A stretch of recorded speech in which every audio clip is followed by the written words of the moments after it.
Hello, I'm Josh Stanish, and we're going to be tying a crayfish pattern that I've kind of changed over the years. It basically was started off as a Bob Clouser crayfish pattern, and I've just changed up some materials, but it's the same kind of basic tie. So we're going to start off. This is just a 3x long streamer hook, and I've gone ahead and wrapped some 020 wire on it, and just to give it a little bit of weight. And then we're going to go ahead and attach some thread to start. And this is just 140 denier UTC thread in a cream color. So we'll go ahead and get that started, and we're going to wrap right in front of this lead here and build up a little ball of thread. This will just help keep our body from sliding. We'll go ahead and wrap over the lead now and come to the rear and make another little ramp of thread. And this will help lock our lead right in place. Generally, I would usually probably put some head cement on this as well, just to really make sure this is glued well to the hook, because your body can slide if you're not careful. So we'll go ahead right to the rear here. Now our first step is to take a little bit of pheasant tail, and we're just going to tie some of the feelers that stick out of the back end, stick out of the head of the crayfish. So we'll go ahead, and I like to tie this about the length of the shank of the hook. So we'll measure that up, stick it out the back, get it lashed on. Then we'll go ahead and we're just going to trim off this extra fiber on the back. Get that in place. Now I'm just going to take a strand of black round rubber legs here. And this is just going to add a little bit more movement at the rear. I'm going to go ahead and make a little loop out of the rubber legs. We'll tie this on. Get that lashed in. Trim off our extra edges here. Then you can come in with your scissors right on that loop. Cut it, and now you're just going to get a little bit of motion out of those rubber legs sticking out the back, kind of like they're feelers. Okay. Now the next step is we're going to take a piece of turkey here, and we're going to cut this fairly wide. This has already been pre-lacquered. Already got it pre-treated. We're going to go ahead and trim it off here and square it on this end as well. Now you're going to have a shiny side and a dull side. And you want to tie this with the shiny side up so that when you pull it over the top, you're going to have the dull side facing the back and not a whole lot of shine. That's where the glue is at. So I'm going to go ahead and get this tied on right at the rear.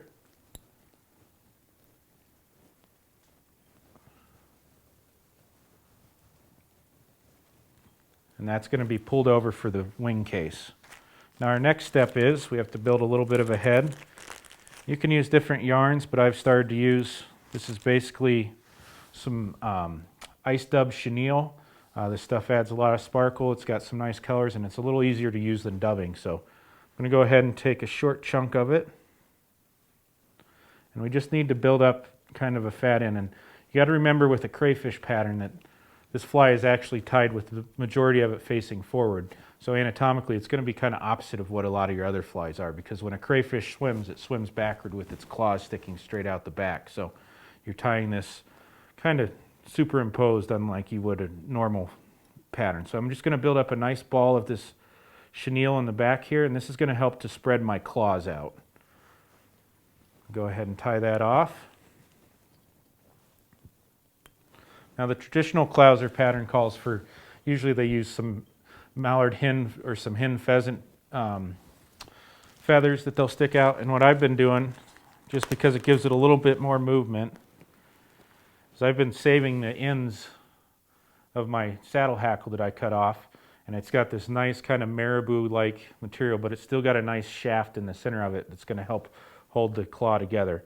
I just come in this fluff, and I'm going to pull some of it back. And I'm going to trim out, try and get just that stem so that when I pull this forward, I kind of have a little bit of a V in that claw. And it's going to make it look a little bit like a claw. So then we're going to just take this feather, measure it back, lay it on the side, get it tied in. Trim off our excess. Since this stuff does move a little bit, I just take a little bit of saliva and just kind of wet it down, and that'll help just keep all the fluff out of your way. And we'll get a second one here. Come in and trim this stem out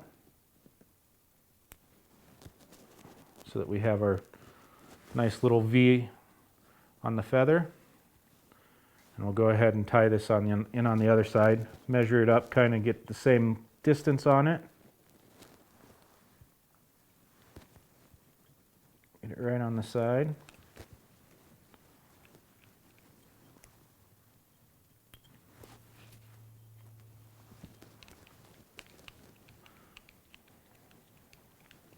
All right, so now we have our claws.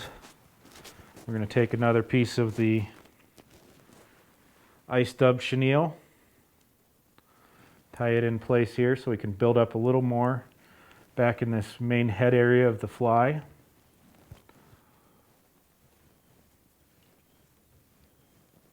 We're just going to try and build this up so it's a little more fat body towards the back. Go ahead and tie this off.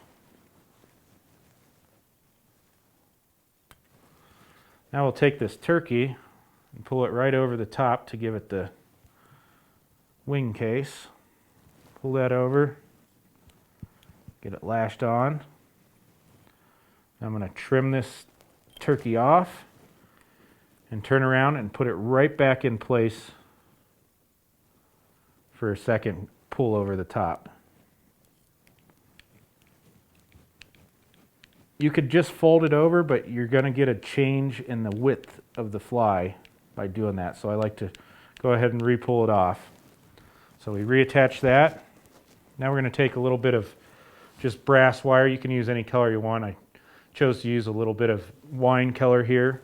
And this is just going to add some segmentation to the rear end of this fly. So we go ahead and now we're going to attach our little piece of wire. Again, with wire, I like to leave a little tag in, and I'm going to fold that tag over so that it locks that wire in place so that I don't pull it out when I'm going to pull this forward. All right, so we get that. Got our rib material in there. Now we're going to take one more strand of this ice dub chenille and attach it on. Come right up to the front of the hook. Go ahead and cover the rest of the hook shank with this dub, and I like to get a nice cigar taper that goes from the eye backwards. So get this nice little taper to it, tie off our chenille.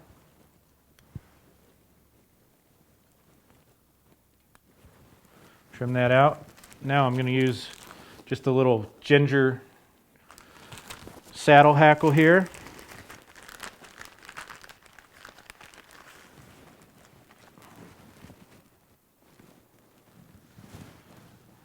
Pulled out just right for me. Go ahead and strip down the tie on this front edge of it. That wrapped in place. Now I'm going to wrap this hackle, reverse wrap it back up the hook shank here. Evenly spacing it, coming right to the back, and this is going to imitate that gills on the rear end of the fly. Now once I get back to the rear, I'm going to take this wire, go right over top of the hackle, get that kind of lashed into place. I'll come in with my scissors and trim that little piece off there. And I'll go ahead and I'm going to trim the top of these hackles off just to make it a little easier to pull our case over the top. We pull this over the top. Nice part about wire is you can now just let that hang and it'll kind of hold its place. We'll make a loose wrap over this turkey that we just pulled into place. Make sure we get it square on the hook. Bring it in tight. Now we're going to take our wire and continue with our wire just to give a little segmentation. And I like to kind of walk this wire back and forth to try and not trap as many of these fibers down as we can. And you want to try and do kind of even spacing on this wire as you go through here.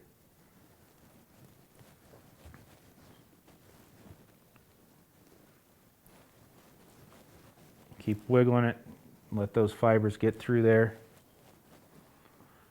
I get to the front here, tie off our wire. Go ahead and break off the wire. If you pull our little tail up out of the way, get a whip finish on in front here.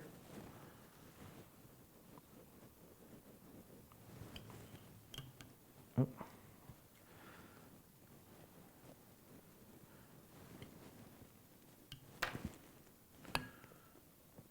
Trim off your thread, pull your little flap tail over, trim that off. Preen all your hackle back up into place. Make any little fine adjustments you need to. And there we have my version of a clouser crayfish with a little added movement and sparkle. So